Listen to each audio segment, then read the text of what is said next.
What is going down, faithful? We are back for another film breakdown as we look at the 49ers defense versus the Bucs. We've already looked at the 49ers offense, and of course, Brock Purdy is a big point of emphasis. A lot of people talking about the offense, but we cannot forget about the San Francisco 49ers defense. Obviously, big changes coming to the back end with Talanoa Hufanga's injury. We're going to look at Ji'Ayir Brown, how he fit into this game and how he made plays. And we're going to look at how the 49ers defense continues to get back on track since coming out of the bye. So that's what we're going to do is we are going to break down the defensive tape, but you guys already know what to do. Drop an SDS in the chat and let's watch the defense get after it. Let's go.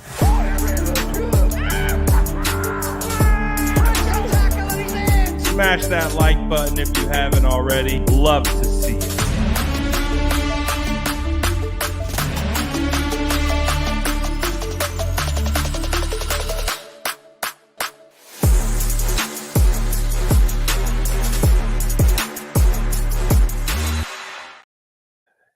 Woo-hoo.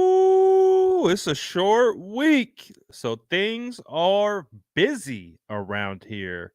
Normally Tuesdays are nice and light, but we got 49ers talking to media, coaches talking to media, updates, signings, all different types of thing on this Tuesday because as you guys know, the San Francisco 49ers are going to be playing in just 2 days on Thanksgiving.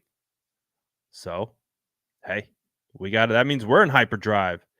I'm a little behind today, but we're still going to break down the tape nonetheless. Shout out to all the SDS. Appreciate you guys checking in. Smash the like button if you haven't already. First play of the game. Start off hot.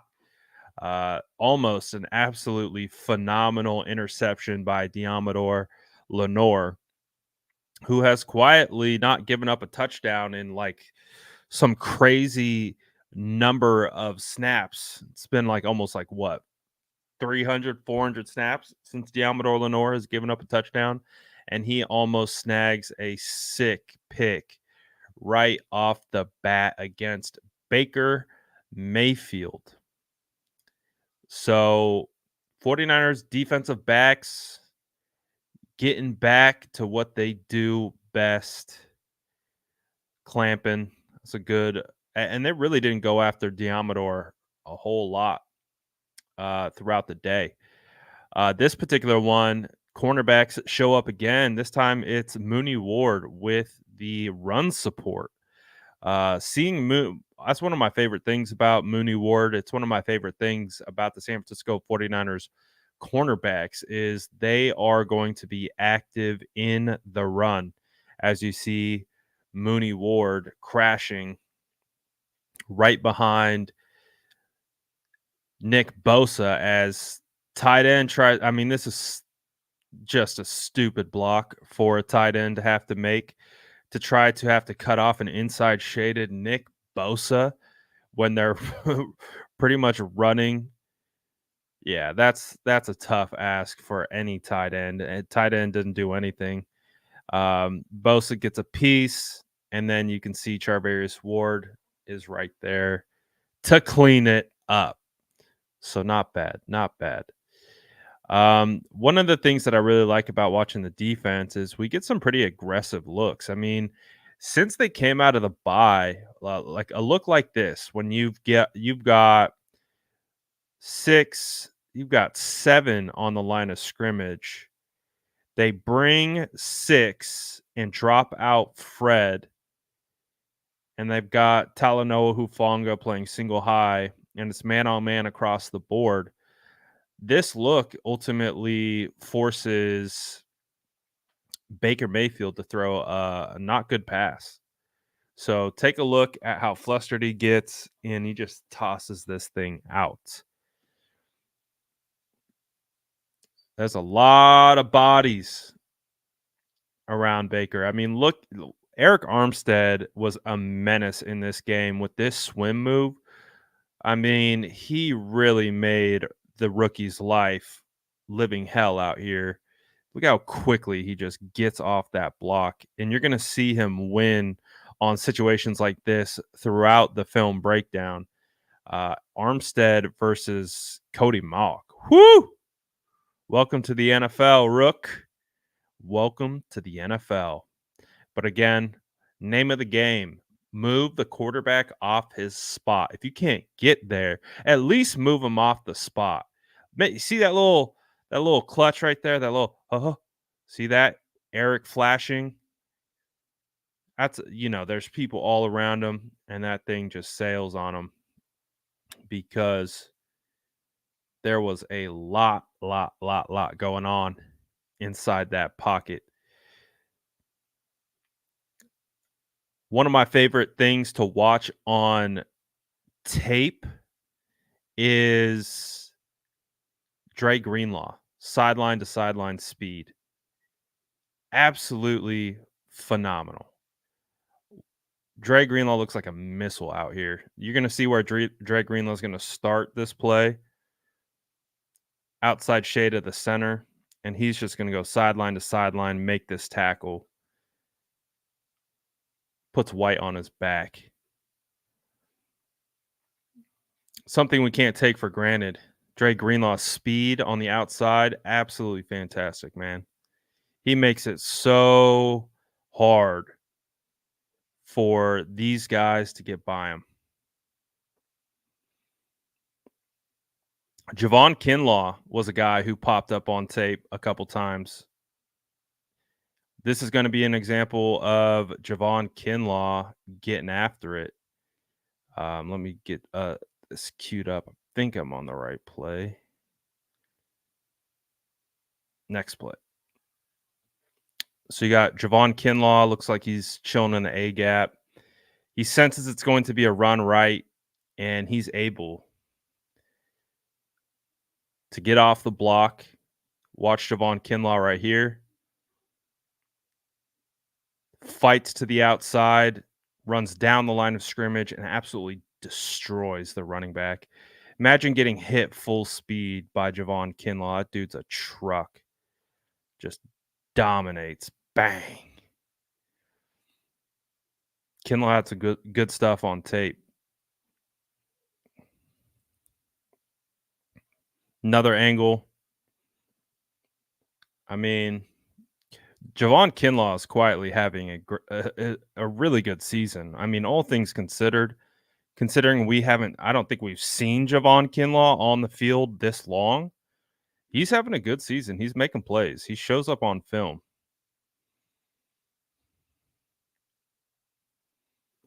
And then we've got Fred Warner out here just making plays.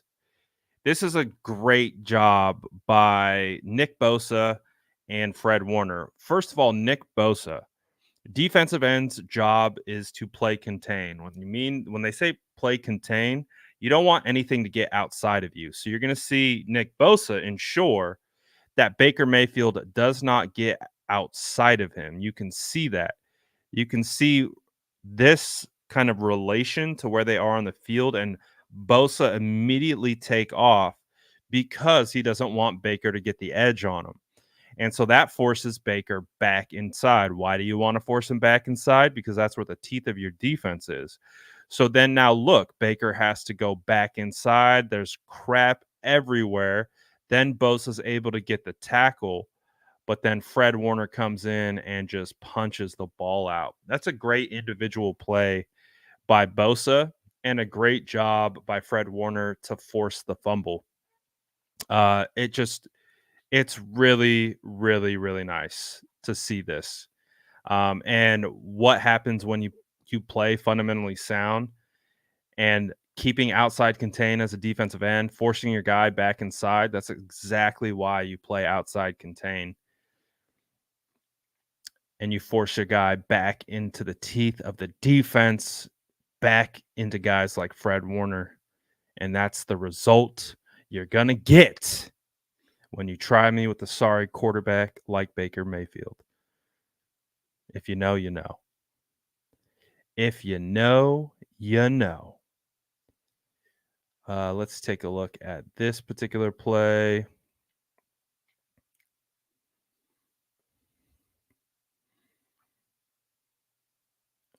You just got the defense swarming. One of the, talking points about the 49ers defensive struggles is their ability to stop the run. I think they did a really good job against this offense and just really making it difficult for them to run the football. Pretty much everything they did felt like it came through the air. Again, really difficult task to take a tight end and block Nick Bosa. He just walks him back into the running back. And then shout out Fred Warner to be able to get off the block. You see Mock tries to peel, doesn't do a great job. And then Fred is able to help clean up. Not bad. I want to see if Armstead holds Mock here. A little bit. Little bit, but not bad. Not bad at all.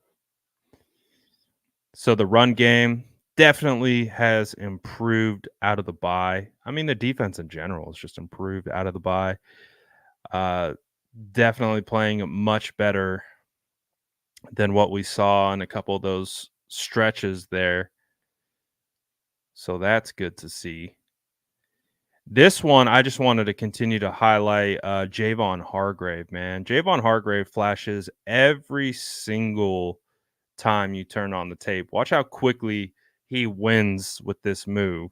This is the positives of having a very twitched defensive tackle on the interior. It's like a jab step inside that's going to influence the right guard to shuffle to his right, and then he immediately goes, it's almost like a mini euro step, and then he does the hand swipe, and then right there, he's won. He's won with his leverage. That's exactly what he's trying to do. You can see the offensive lineman has to hold him and kind of pull him down. But this is how Javon Hargrave wins with consistency. He's able to set up inside moves, counter swipe outside, and he wins with leverage. And as you can see, he kind of messes up the play a little bit. Looks like the receiver probably ran the wrong route, but starts up front. And then on this next play, you're going to see him with the run stuff and how he really starts the issues up front on this play. Take a look at him walk 64 back. The puller is going to run into 64, which means the puller doesn't have great leverage when trying to get onto Fred. Fred's able to spin off, and there's Hargrave and the rest. There's Diamadors in there.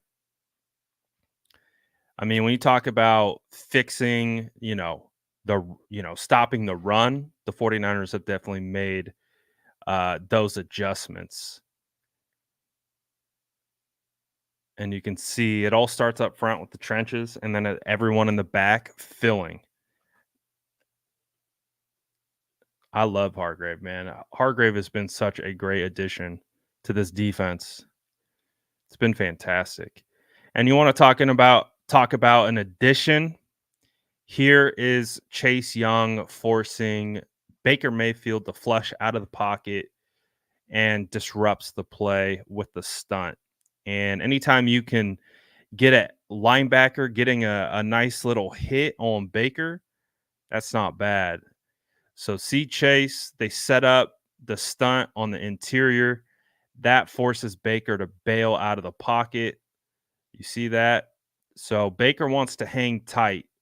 He wants to sit there and read the defense and find his wide receivers, but Chase is able to swing around on the loop, and that forces Baker out of the play. And then look at that hit.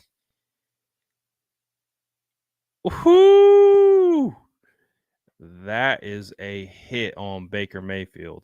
I got to give Baker credit, man. That's a shot. from Dre Greenlaw. But that's why having a quality pass rush is such a benefit, man. You can get if you can get a shot like that on a quarterback, you take it.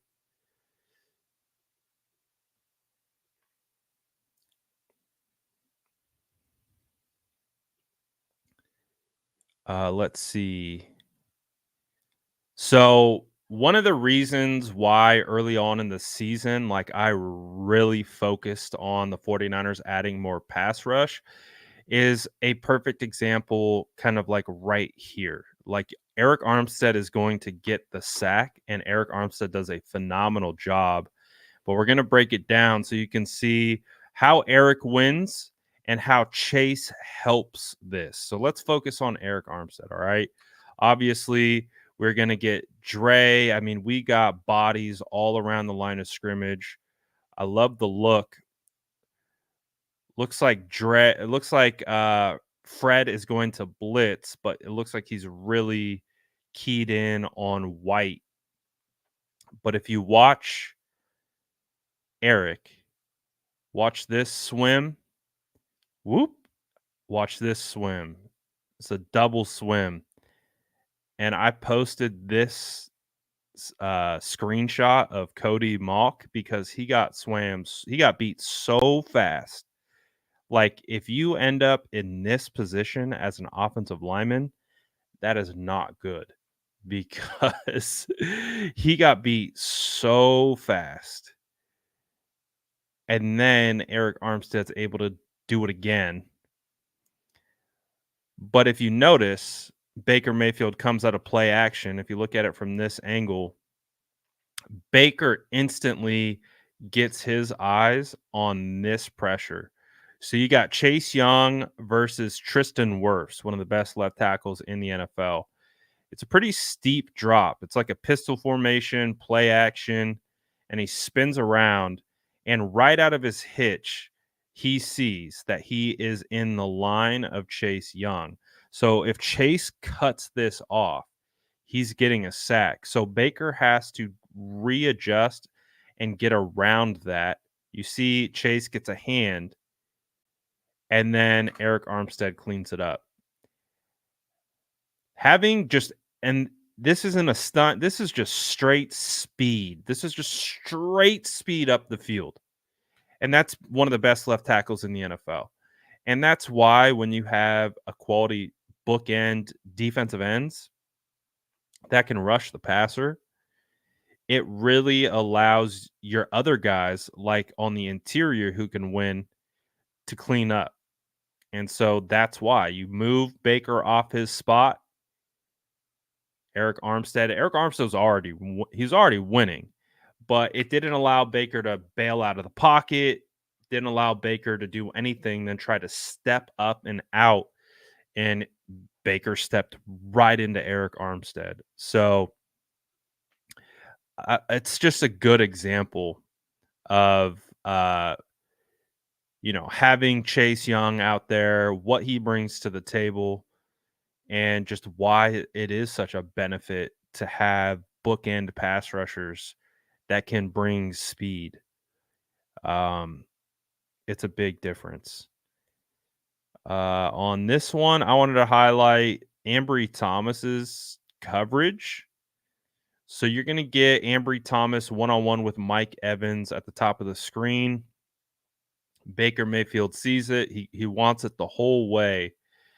I thought Ambry did a really good job of not allowing Mike Evans to stack him. You can see Ambry continues to keep upfield leverage. He even goes as far as slowing down, which is intentional to stop. It's like a reverse stack. Wide receivers trying to get this leverage. Ambry had the leverage.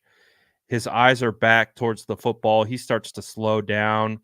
You can see Mike Evans has to kind of adjust his route, adjust his speed.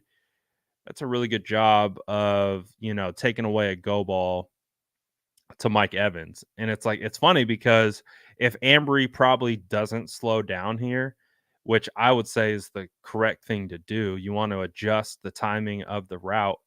He's in a good shot to come away with a pick there. Um, but this was a really good individual effort by Ambry in coverage to not get stacked by Mike Evans. And in fact, he stacks Mike Evans and then slows him down and just completely messes up the timing of the route and the throw.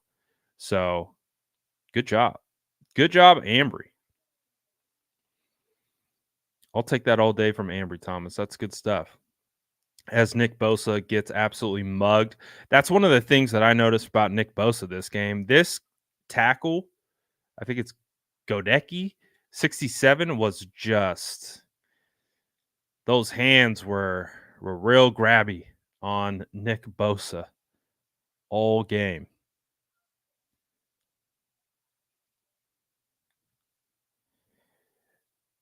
I think is it this one 23-54. So on this one, we also have a highlight for Charvarius Ward. This was a phenomenal effort by Charvarius with the PBU. This has been, it's an interesting formation. You've got four, it's basically a 3-by-1 formation, except your running back is all the way. I can't even see him. My screen is blocking him. You can see his head right there. There's a white right here. If you see my finger. So it turns into like a 4-by-1, and then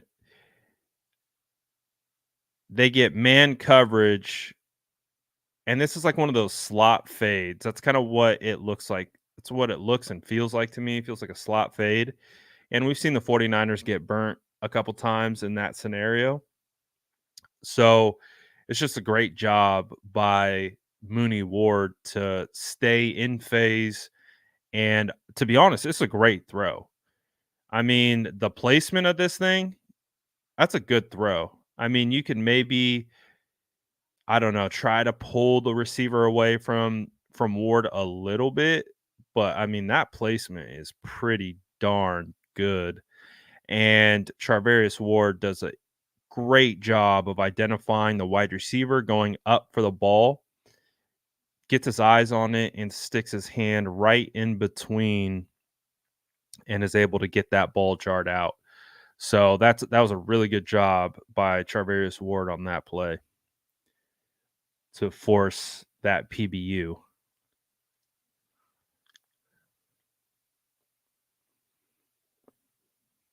It's pretty nice. It's good stuff. I like that. Javon Kinlaw flashes again. This is a really good rep by Javon Kinlaw because he's got to shed the block. So he's going to shed the block here. Look how quickly and violently he gets off this block. Eyes in the backfield, sheds, arm over. Fullback sees him. He looks like he karate chops the tight end in the neck. Gets off that because the tight end's more interested in Dre Greenlaw, and then tackles White. So like I said, Javon Kinlaw is quietly having a really quality year. Like in the snaps that he plays, he's making plays. Might not be super flashy plays, but he's getting it done. So I've been really happy with Javon Kinlaw's contributions this year. I think he's been really good. Him and Kevin Givens are really good as kind of your rotational defensive tackles on the interior when you have Eric and Hargrave. It's a nice luxury to have. This particular play I thought was another good indication of, I mean, you can't even see him because my head's in the way, so I'm going to get my head out the way. Mooney right here. You can see he's going to build a cushion. It's a wide receiver screen, little bubble screen, and he closes that ground so quickly and makes a great tackle, and then the boys just come swarm and finish it off. Charvarius Ward, he's a good player, man. I know people been giving him a hard time for some of the penalties and stuff like that, but Ward's a good player. He's physical. He helps in the run game. He does a lot of good stuff for the 49ers. Travarius Ward has been a good player. Um,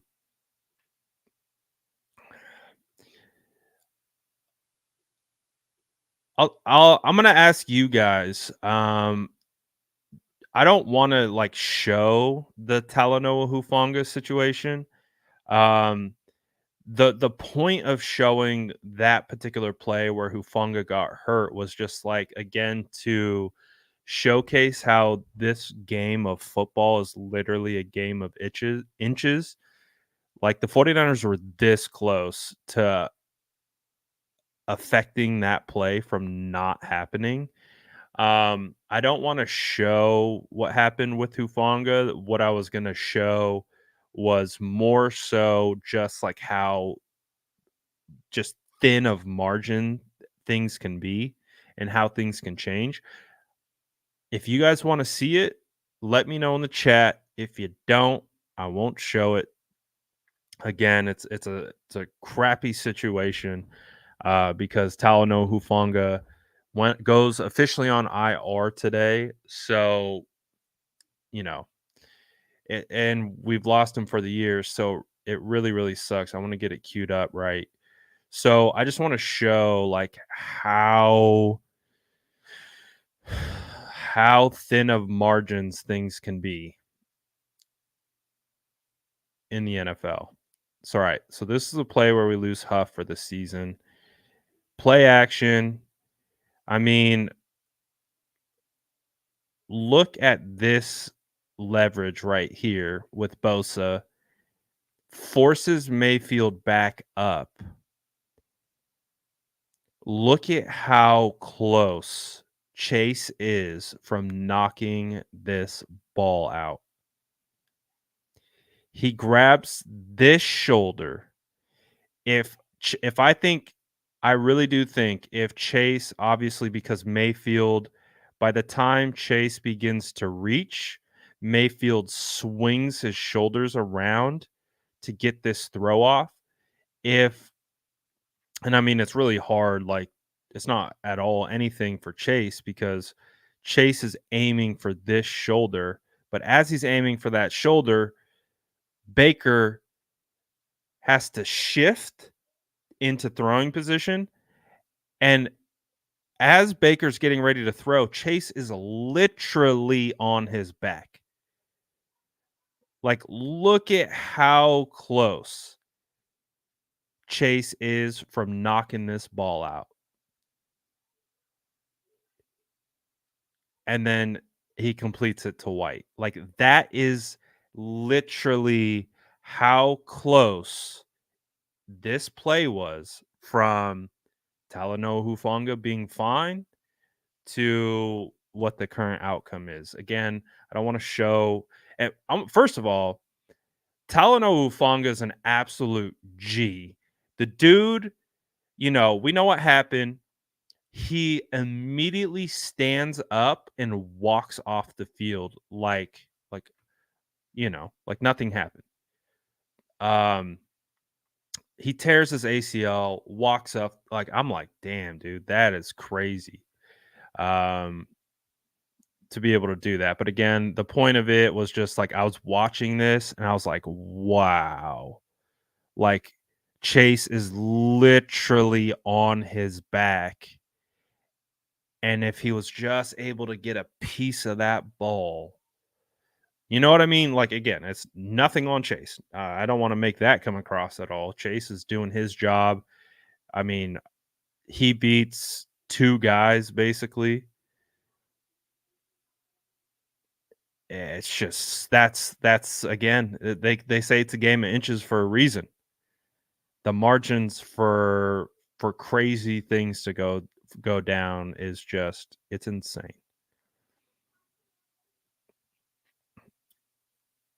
Fred Warner, the human missile.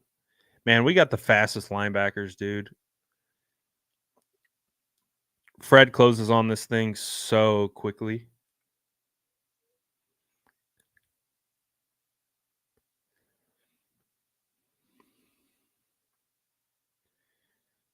Watch how quickly Fred closes in on that.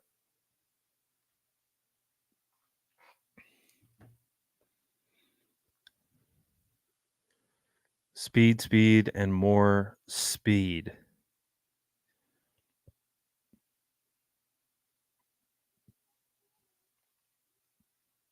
So I found this particular sequence interesting because as you can see, Dre's out here. Dre kind of takes an outside leverage on this route from White, and Baker goes right underneath. It isn't completed, but Baker comes right back to do a very similar thing on the next play. So you can see Dre kind of took the outside leverage there. On this play, in breaking route, Dre's kind of in the same spot of the field. Maybe he's going to take that outside leverage. Nope. Man, this almost. I don't know how Dre dropped this thing. He played this so perfectly. He put himself in perfect position to make a play on this ball. Oh my goodness. It was too perfect. I feel for Dre. He played it so perfectly, undercut that thing, had a pick right in his hands. So close. So close for Dre. We'll get Dre another one though. Seahawks coming up. Dre loves playing against the Seahawks though.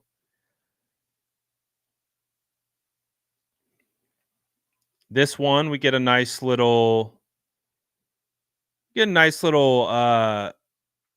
Tig. I like the way Tig closes on this. To kind of give you like a reference point, watch the reaction time from Tig to Diamador. Look at where they are at the field. Like, look at his reaction. Like, Diamador's still kind of backpedaling, and Tig is on his horse, or like he's off to the point where he beats Diamador to Mike Evans, and Diamador is in way better position to make, look out the distance here. And this, I think, is kind of an indication of how quickly he sees things and how quickly he can react. And he comes downhill very fast. So I really like this out of Ji'Ayir, man. I really, really do. He reacted to that thing super fast to the point where he beats Diamanor to Mike Evans. It's like, okay. Okay, Ji'Ayir. Obviously, we're going to be seeing a lot of Ji'Ayir Brown. So we're trying to now build a case. Who is Ji'Ayir? What can we expect out of Ji'Ayir? If we can expect reaction times like that, okay, that's a good sign. But for Ji'Ayir, wasn't perfect. We all seen this play. This is where we were all like, oh boy. I mean, great job to stay with it. Great job to get him down on the field. When I was watching this live, I saw this whole thing like happen. My eyes were just like right on Ji'Ayir. I could see the wide receiver running up the seam. Like this was basically my angle, it's just off to the side. And the way that I like described it, I was like, man, Jair's playing the seam like he has safety help over the top. And I'm like, Jair, you're the safety.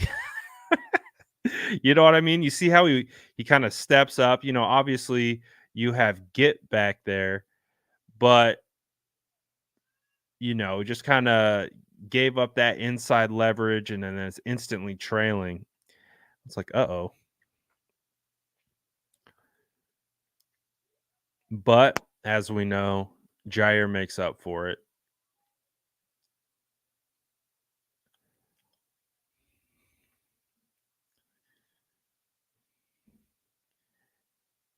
And that to me is just kind of what he saw, how he read it.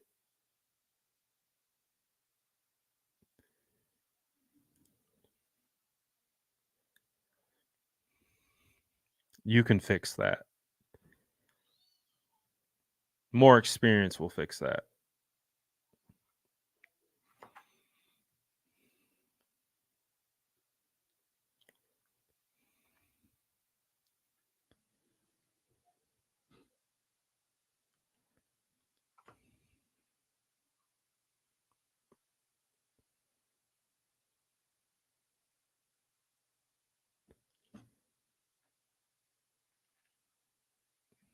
All right, we've got Fred's almost interception.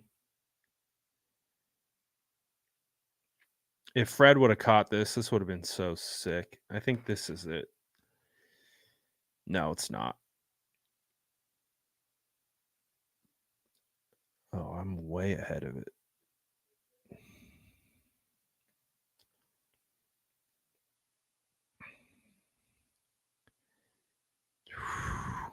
This would have been dope. If Fred would have been able to snag this with one hand, he read it perfectly. What a great job of kind of reading Baker's eyes, kind of baiting him a little bit.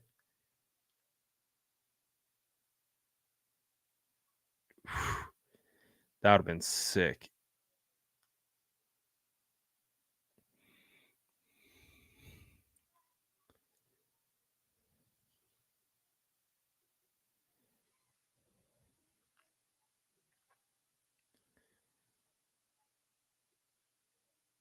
This next play, Fred stuffs, does a great job of filling the gap, stuffs the run.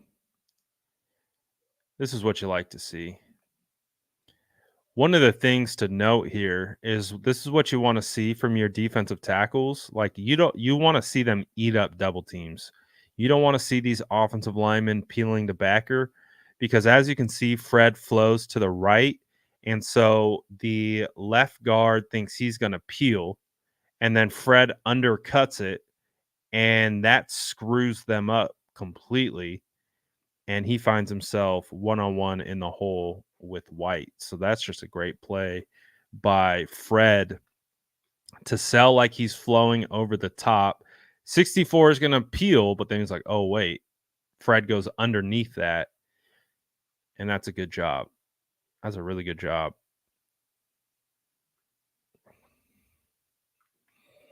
We had like we had like four dropped interceptions today. The 49ers, man, you had Diamador Lenore, we had Dre Greenlaw, you had a really tough one from Fred Warner.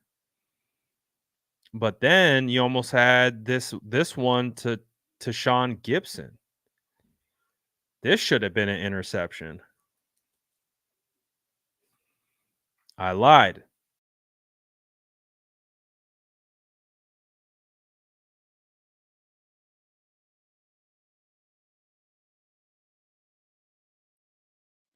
Not only did I lie, I knocked myself out of my own stream. So there you go. It's been a long day. This is the play that I wanted to show you.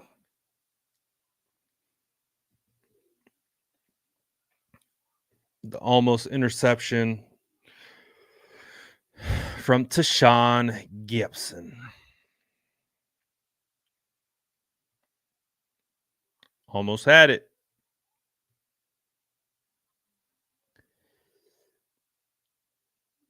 He probably would have had it if him and Charvarius didn't run into each other,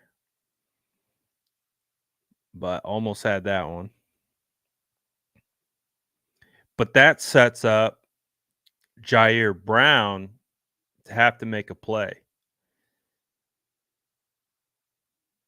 Man, being that's such a gutsy call on 4th down, right? Like they bring a corner blitz. This this is straight up it's this is zero blitz. But Fred pops out 1, 2, 3, 4, 5, 6. So we get zero blitz with Fred dropping out. They bring Oliver, drop Fred out. They get the look they want. So Oliver's free. So Baker doesn't have time. He's got to get that thing out. And that allows Brown to make a play on the ball. But man, that is a gutsy call. Putting your rookie safety in one-on-one coverage with Mike Evans. Hey, it panned out. It worked well. Oliver gets home and Oliver forces the timing of that ball to come out way sooner than Baker wanted it. But Gip does a good job of turning his head at the last second and deflecting that pass.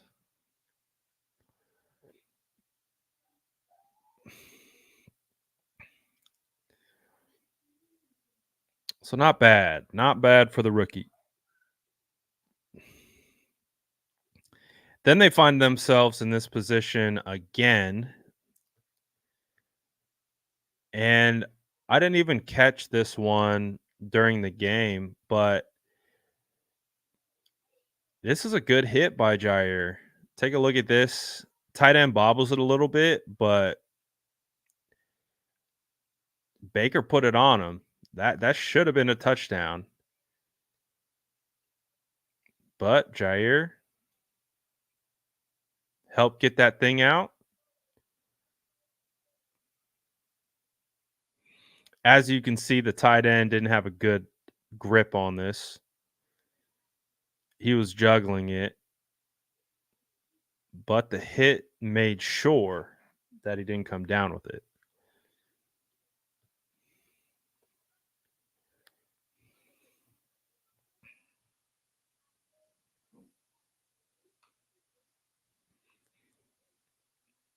And then we end the film breakdown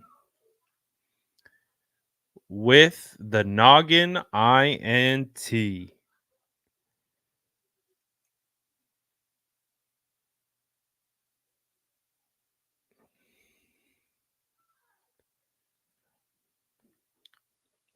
Ball bounces straight off Dre Greenlaw's helmet.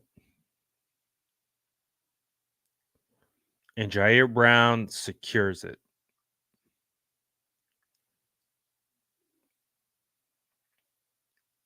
Look at Nick Bosa.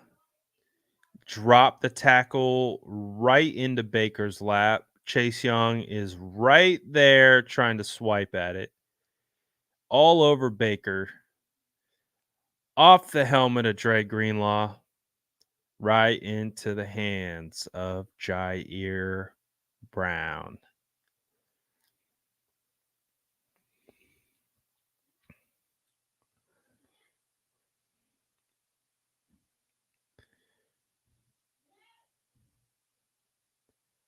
Heads up play.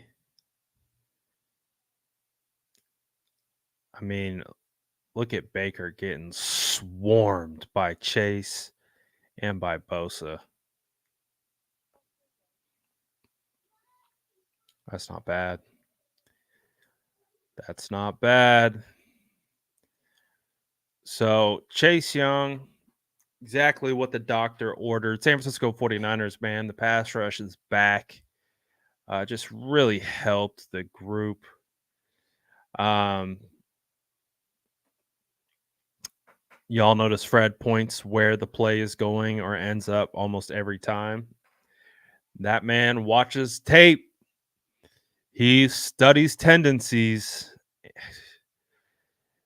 I think that, like when you think of like great linebackers, and I think Fred talked about some of the guys that he looked up to. Luke Kuechly was one of them.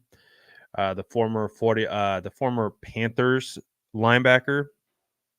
What Kuechly was so good at was being able to identify what the play was. And you play so much faster when you're not guessing. When you know what's coming. As a defensive player, you just move so much faster because it's not about trying to identify what's happening when you already know what's happening. So you know where to go and you know you've got to get to this spot. And Fred does a great job at being able to identify pre-snap, communicate to his guys what's coming, and then be able to make adjustments off that. So 49ers defense, last 2 weeks, man, have really taken steps forward. Obviously, I was concerned. Um, I was concerned for sure what was going on with the San Francisco 49ers defense, from the Browns to Minnesota. Um, who was the other team that we didn't do so hot against? But regardless, like they were like, whoa, what happened to the boys? And it really does feel like they're settling back in and playing at a high level. Colts released Cincy. Thank you. It's been a long day. I don't normally do lives this late. Normally I'm a middle of the day type live guy, but today's been a randomly busy day. Shaq Leonard. I mean, I'm just so confused. I haven't been able to like figure out why the Colts released him in the middle of the season. I mean, it's not like I watched the Colts closely, but one of the last things I heard about Shaq Leonard was he was in the debate for being one of the best linebackers in football with Fred Warner. And now he's released mid-season. I'm like, what? I don't get it. You know what I mean? Like, I don't. Why? And it does sound like he's going to clear waivers. So the 49ers do, if he clears waivers, that means he can sign with whoever he wants. And the thing is, would I like him? Of course. Who wouldn't want an all-pro linebacker that you can get for virtually nothing? And he fits our play style as well. And he would be a phenomenal LB3.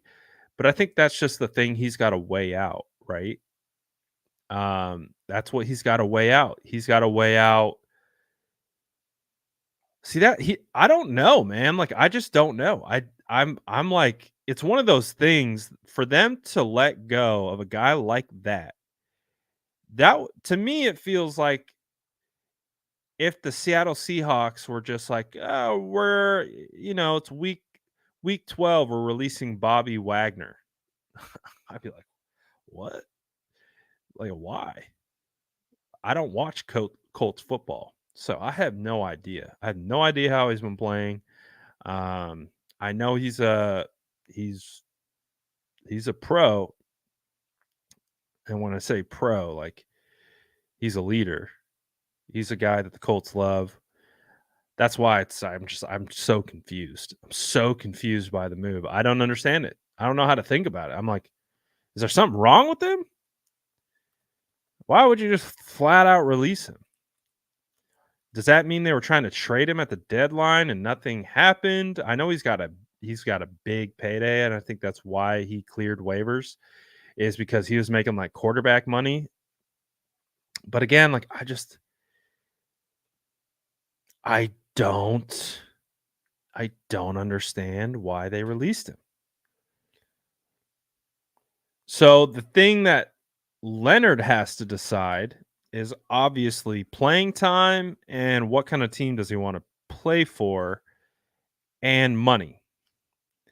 If he wants to contend for a ring, well, of course, the San Francisco 49ers are going to be at the top of the list. If he wants money, well, the 49ers could theoretically pay him something nice this year. They have a lot of cap space, so they have that ability to do so. But does he want to come in to be LB3? I don't know if he wants to do that. It could potentially alleviate some of the stress of what's happening with the defensive backs. If you think about it like that, you could run way more base down looks, get out of nickel more, right? Because what we've seen when they get into nickel is Demo's kicking inside, um, and they're having to shift, Demo around. Well, if you're running three linebackers as a base set more often, then you're keeping down Diamador in his natural position. You could get him on the field more in that capacity, but I don't know. It's just a weird situation. Like, why did he get released? Why did he get let go? Uh, I don't know. Yeah, he missed it. We missed you, but it's all good. Wasn't a very long one. Wasn't a very long one. Oh, I'm tired.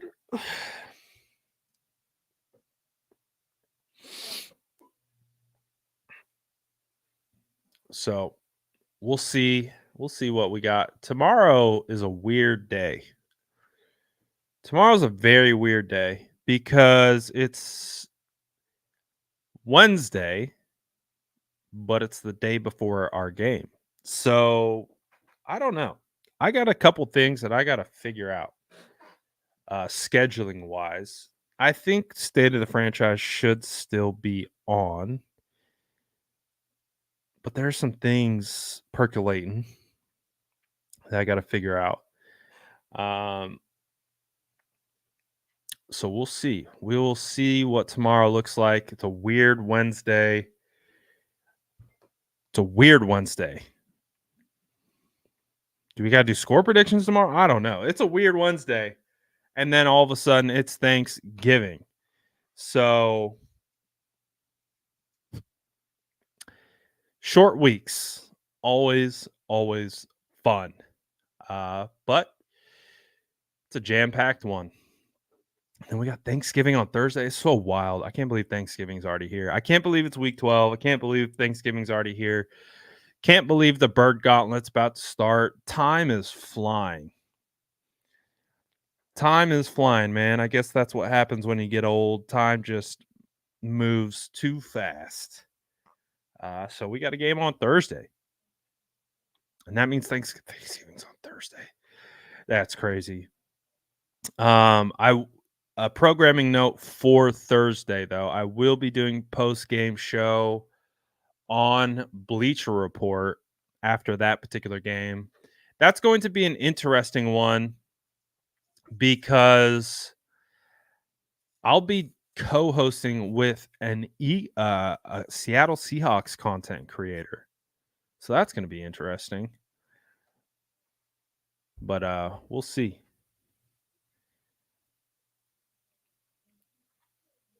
Brad, the 49ers are beating the Eagles.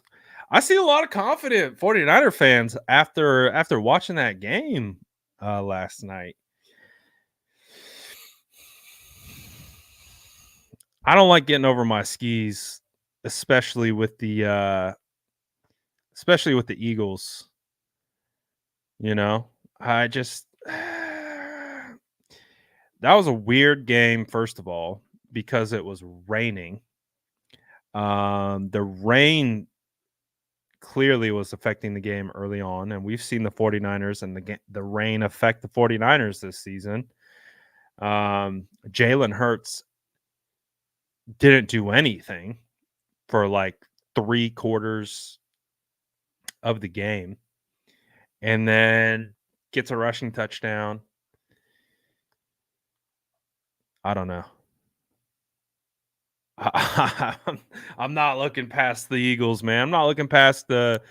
I mean, Mahomes would have won that game if he had some receivers. MVS sold, dropped the game winner. I mean, that was a dime. Absolutely beautiful throw from Mahomes. It's just got no wide receivers, man. I don't know how you find yourself in that situation where you got Patrick Mahomes and you got no one at wide receiver. But those teams have, there's some flaws there. I would say the Chiefs are more flawed though than Philly. I will say that. Um, the Chiefs look way more flawed. The Chiefs have a pretty solid defense. Their defense is a bit of a buzzsaw. I mean, Chris Jones is a freak. They got Karlaftis playing well. Chanel, they're McDuffie. They have a pretty solid defense. Philly, the Chiefs do, but they're flawed on offense. Just with the wide receivers that they have, makes them kind of one dimensional. But Philly,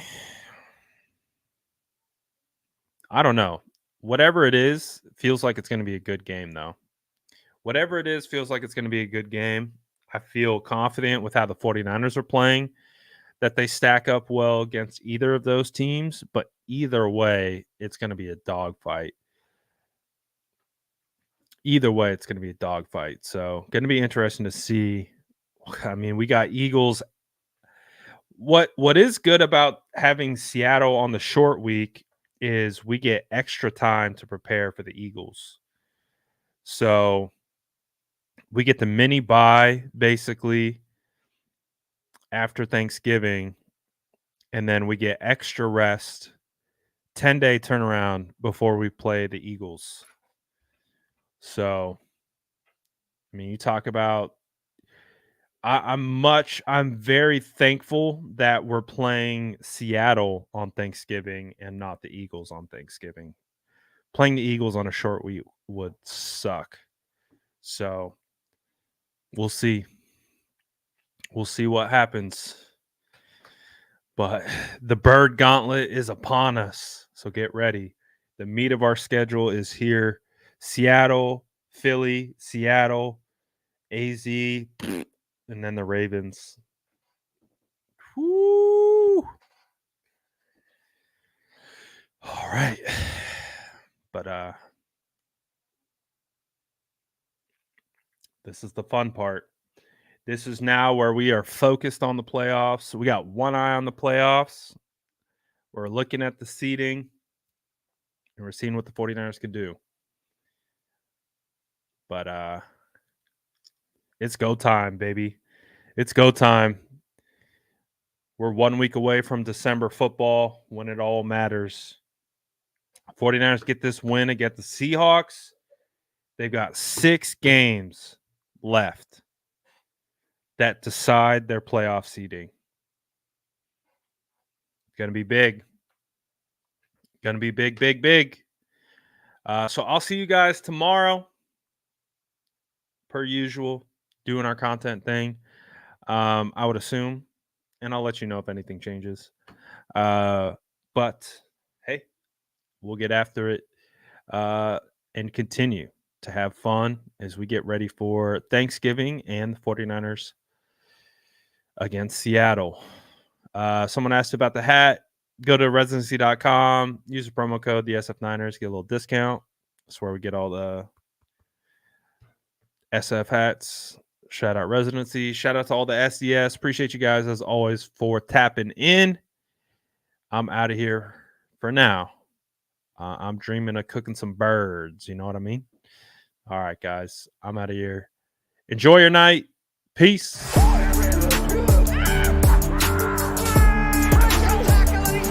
Smash that like button if you haven't already. Love to